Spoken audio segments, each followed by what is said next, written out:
The Persian Gulf's commercial traffic density is, in normal times, among the highest of any enclosed body of water in the world.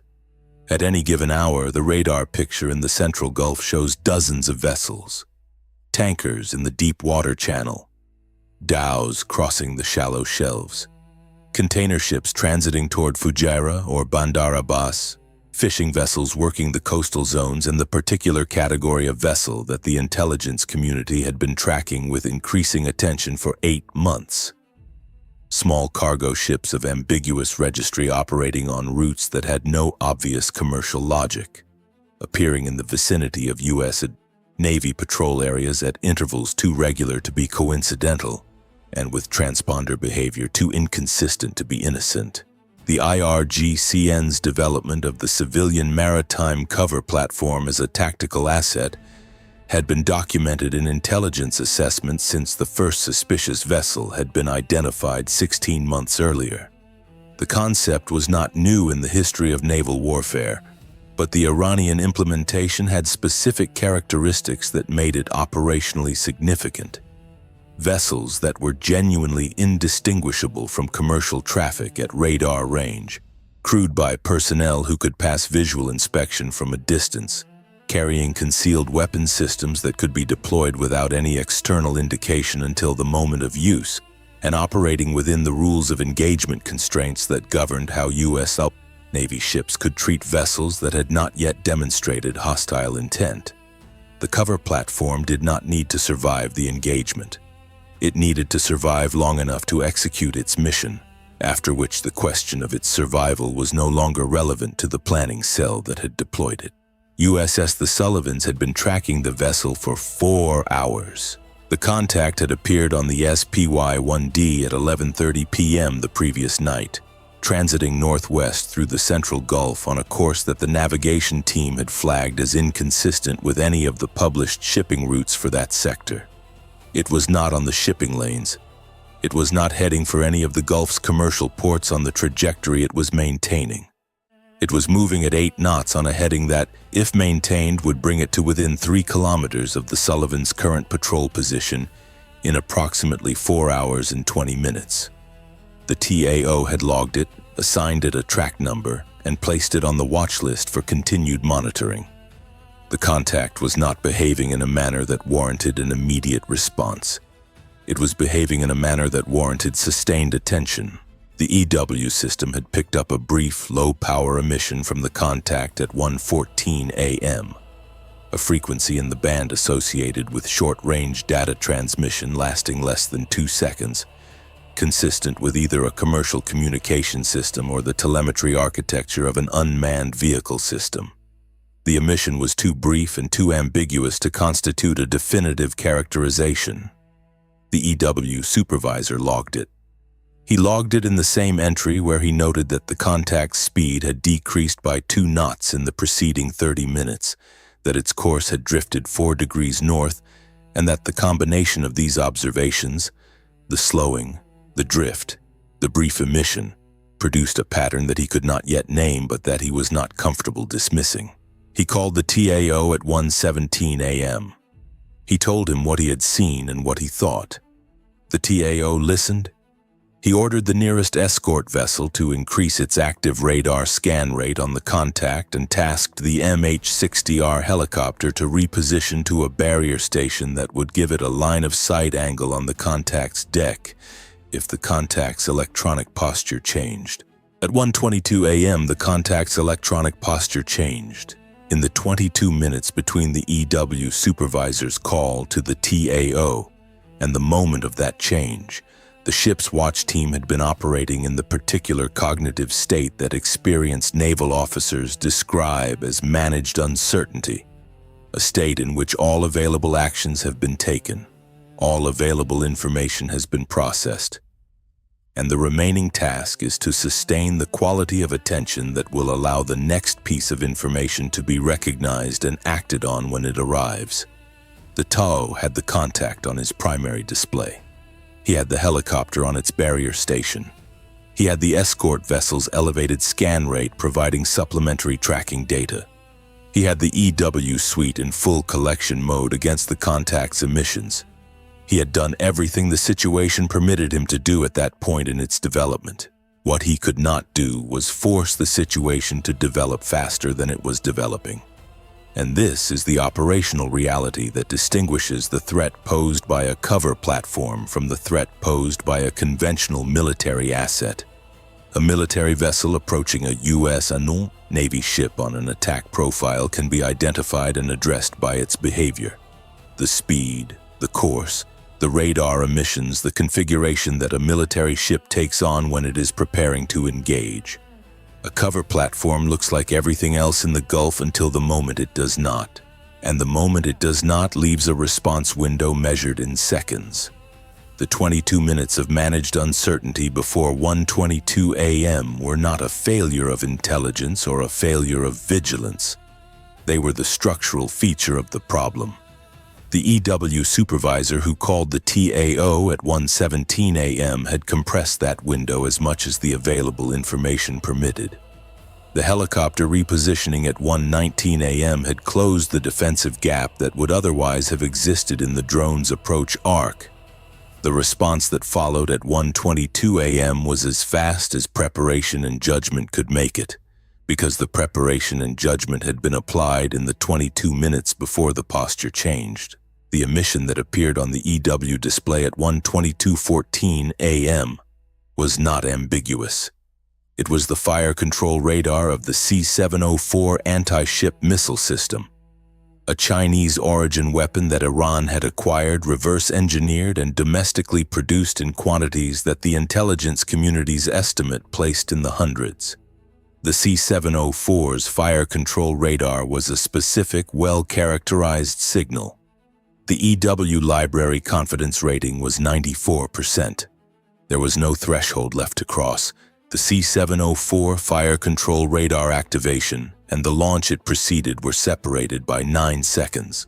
The missile launched at 1:22:23 a.m. from a concealed launcher position on the cargo vessel's aft deck. A retractable launcher system that had been installed beneath a false deck covering and that could be raised and fired in under 30 seconds from the activation command. The C-704 cleared the ship's superstructure, ignited its sustainer motor, and began its sea-skimming approach toward the Sullivans at a height of 3 meters above the wave surface. At 1:22:24 a.m., 1 second after the launch, the EW system detected a second category of emission from the same contact bearing. Multiple signals distributed across the frequency bands associated with the FPV drone control architecture that the Houthi forces had been deploying in the Red Sea, and that Iranian-aligned technical teams had been adapting for maritime use for 6 months. Not one signal. 14 simultaneous signals, each consistent with a separate FPV drone in active flight mode. The cover vessel had not carried one weapon system. It had carried 2. The tactical logic was precise. The C-704's sea-skimming approach would force the Sullivans to commit her defensive weapons to the missile intercept. The missile's flight time at its approach speed, approximately 90 seconds to the intercept threshold from launch, created a window in which the ship's attention and defensive fire would be oriented toward the incoming missile track. The 14 FPV drones, launched from the vessel's hidden deck compartments simultaneously with the missile, were now approaching on a widespread bearing that divided the defensive perimeter into sectors that could not all be covered by a ship simultaneously managing a sea-skimming missile intercept. The TAO committed the SM-2 battery to the C-704 at 1:22:26 a.m. 2 missiles, sequenced 4 seconds apart, fired on the sea-skimming track that the SPY-1D was holding at the edge of its effective coverage against a target flying at 3 meters altitude. Sea-skimming intercepts at low altitude are among the most demanding engagements the standard missile system performs. The radar geometry at low altitude creates a multipath environment where the missile's return and its reflection from the sea surface arrive at the radar nearly simultaneously, and the track filter must resolve the 2 returns into a single stable targeting solution that the intercept can be computed from. The SPY-1D's multipath processing algorithm was the best version of that filter in the fleet. It was not perfect. The first SM-2 missed. The multipath environment had introduced an error in the intercept solution's altitude component that placed the weapon's warhead detonation 0.2 meters above the C-704's actual flight altitude. The second SM-2 received an updated solution and closed to within the warhead's lethal radius. The C-704 absorbed the fragmentation pattern from the second SM-2 and lost its right fin assembly. The guidance system running on its inertial backup after the radar seeker was disrupted by the blast attempted to compensate for the lost fin by adjusting the remaining control surfaces. The compensation was partial. The weapon continued forward on a trajectory that was no longer precise but was still approaching the Sullivans' hull. It was damaged. It was not dead. The Phalanx acquired the C-704 at 1:23:44 a.m., 81 seconds after launch. The CIWS fired 3 bursts. The first burst impacted the weapon's guidance section. The second burst reached the warhead. The C-704 detonated at a range of 190 meters from the Sullivans' starboard side at 1:23:48 a.m. The pressure wave from the detonation at 190 meters was not the same event as a contact warhead detonation against the hull. It was a water-transmitted and air-transmitted overpressure load that arrived at the hull simultaneously from the starboard side and from below. The underwater component of the blast propagating through the water column and reaching the keel area with a force that was significant but not catastrophic. It was enough to trip the #1 gas turbine generator through its vibration protection system. It was enough to knock 2 sailors off their feet in the passageway adjacent to the starboard hull in the area closest to the detonation point. It was not enough to cause a hull breach, but the FPV drones were already inside the defensive perimeter. The 14 FPV drones had been approaching during the 91-second C-704 flight time on a spread bearing that had kept them below the SPY-1D's reliable surface detection range. The same radar horizon limitation that made the sea-skimming C-704 difficult to engage at long range also limited the system's early warning against very small, very low surface contacts approaching from multiple bearings simultaneously. By the time the C-704 detonation had occurred and the CIWS was free to reorient, the FPV drones were at ranges between 400 meters and 1 kilometer. The 57mm gun engaged the lead contacts immediately. The Phalanx reoriented to the nearest inbound track. The MH-60R helicopter, repositioned to its barrier station at 1:19 a.m., was now in an engagement geometry that allowed its door-mounted weapon to address 3 contacts on the northern flank of the drone formation that were outside the angular coverage of the ship's own weapons at that moment. The crew engaged without waiting for authorization. The engagement authority for FPV drone contacts had been pre-delegated to the helicopter crew for exactly this scenario. 7 of the 14 drones were neutralized in the first 60 seconds of engagement by the combination of the 57mm, the Phalanx, and the helicopter. 5 more were neutralized in the next 40 seconds by the same systems working through the remaining formation. 2 were not. The 12th drone detonated against the waterline on the port side at frame 61 at 1:24:51 a.m. The FPV drone's warhead was not large. The intelligence assessment of the maritime FPV variant that Iran had adapted estimated its charge at 4 to 6 kilograms of shaped explosive. But shaped charges are specifically designed to maximize penetration relative to mass, and 4 to 6 kilograms of shaped explosive applied at the waterline of a 9,000-ton destroyer at close range produced a penetration of the outer hull plating that the damage assessment team would later measure at 22 centimeters in diameter. Small. Below the waterline. Flooding at the rate that a 22-centimeter penetration at the draft of the Sullivans midship section produced was approximately 80 liters per minute. The 13th drone reached the hull at frame 93 1.4 seconds later. On the starboard side this time, at a height 2 meters above the waterline. This warhead detonated against the external hull plating without achieving the penetration geometry that the port-side drone had achieved. The angle of approach was shallower, and the shaped charge's penetration performance degrades significantly at approach angles more than 15 degrees from perpendicular. The hull plating was dented and cracked but not penetrated. The detonation energy transferred into the hull structure at the frame rather than through it. The Sullivans had one hull breach, below the waterline at frame 61, producing 80 liters per minute of flooding into the void space adjacent to the forward engine room. The flooding alarm activated at 1:24:53 a.m. The DC team reached the access at 1:25:19 a.m., 26 seconds after the alarm. The space was a narrow void used for cable routing and structural inspection. Not a manned space, not a space with significant equipment, but a space whose structural role included the framing that supported the forward engine room's portside foundation. If the flooding progressed to the point where the water level reached the engine room foundation framing and began affecting the structural integrity of that framing, the problem became categorically more serious. The flooding rate of 80 liters per minute was a manageable rate. The ship's damage control pumping capacity significantly exceeded that rate. The penetration geometry was the challenge. 22 centimeters in diameter, in the hull plating at the waterline, accessible only from inside the void space, in a location that the damage control manual's hull patch guidance covered under the category of moderate penetrations requiring combined plug and backing plate approach.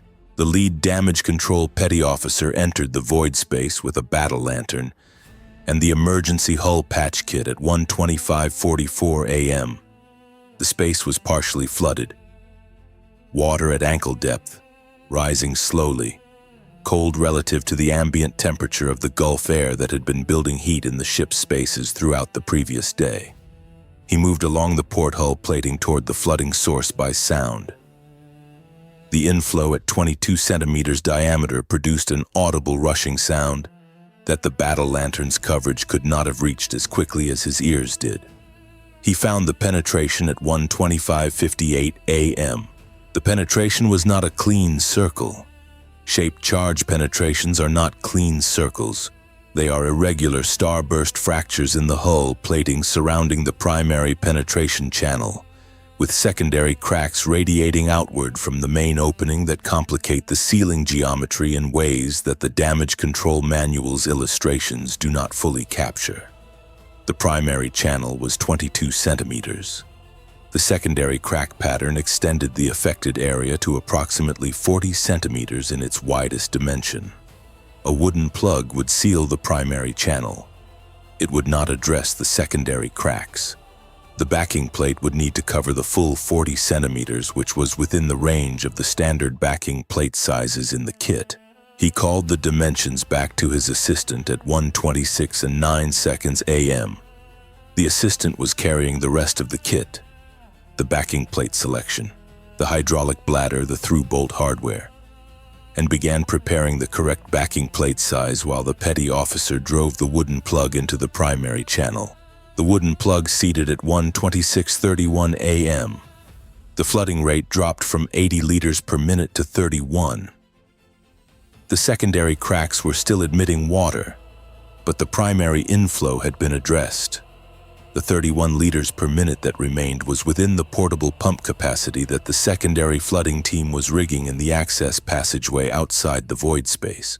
The void space at this point contained water at a depth of 30 centimeters. Rising slowly from the residual 31 liters per minute coming through the secondary cracks, but rising. The portable pump that the secondary flooding team had rigged in the access passageway was cycling at its rated capacity, and the net water level in the space was increasing at approximately 2 centimeters per minute, rather than the faster rate that had preceded the plug installation. 2 centimeters per minute in a void space that had another meter of depth before it would reach the engine room foundation framing was a number the petty officer was tracking in the back of his mind while his hands worked the backing plate into position. He had approximately 40 minutes before the flooding became a structural problem rather than a damage control problem. He had the backing plate in position in 55 seconds. The backing plate was positioned at 1:27:14 a.m., and the hydraulic bladder inflated behind it at 1:27:29 a.m. The flooding rate dropped to 4 liters per minute. Residual seeped through the irregular secondary crack pattern that the bladder could not fully conform to, but that the pump capacity could remove without difficulty. The void space flooding was declared controlled at 1:27:44 a.m., 2 minutes and 51 seconds from the hull breach to flooding contained. The portable pump maintained the space dry throughout the remainder of the watch. The number 1 gas turbine, which had tripped from the C-704 detonation's vibration load, was manually restarted at 1:29 a.m. using the standard restart sequence. The vibration load had not damaged the turbine, only tripped its protection system, and the restart required 12 minutes of procedure execution without complications. The generator came back online at 1:41 a.m. The ship had been running on her remaining generators without propulsion degradation. The trip had affected electrical generation, not propulsion directly, and the remaining generators had maintained sufficient power for propulsion and combat systems throughout. The cover vessel, the cargo ship from which both the C-704 and the FPV drones had been launched, had been tracked continuously by the SPY-1D throughout the engagement. At 1:24:02 a.m., the EW system detected the activation of the vessel's conventional marine navigation radar. The behavior of a ship that was preparing to maneuver rather than hold position.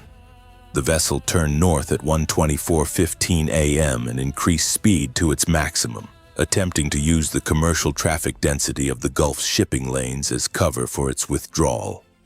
The Sullivans weapons officer logged the contact as a hostile force actor that had executed a strike against a U.S. Navy vessel and was attempting to withdraw, and passed the contact information to the fleet commander at 1:26 a.m. with a recommendation for engagement authority.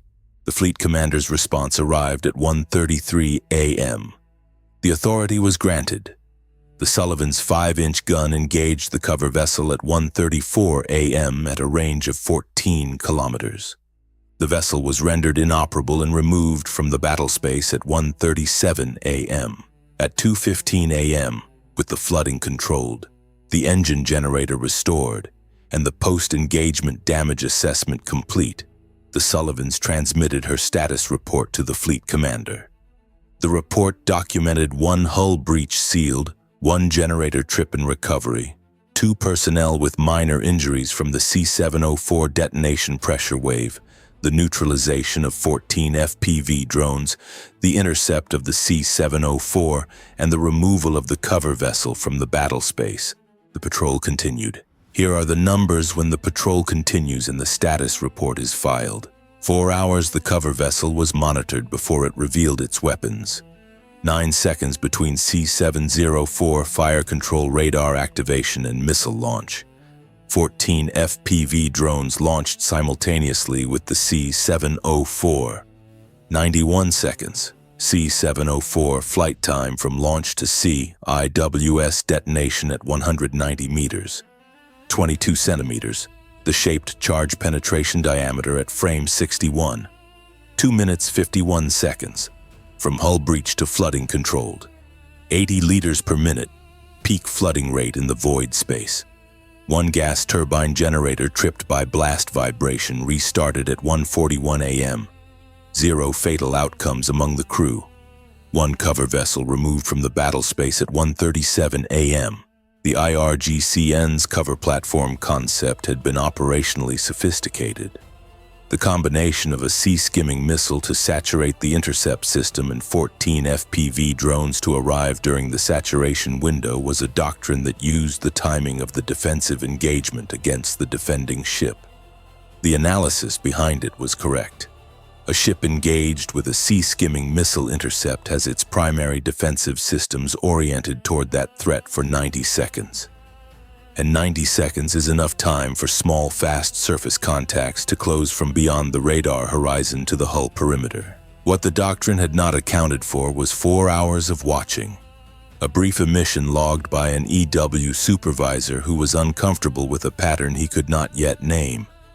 A helicopter repositioned to a barrier station 20 minutes before the attack began, and a damage control team that reached a hull breach 26 seconds after the alarm and sealed it in 2 minutes and 51 seconds. The Gulf watched the Sullivans hold her position and said nothing. It never does.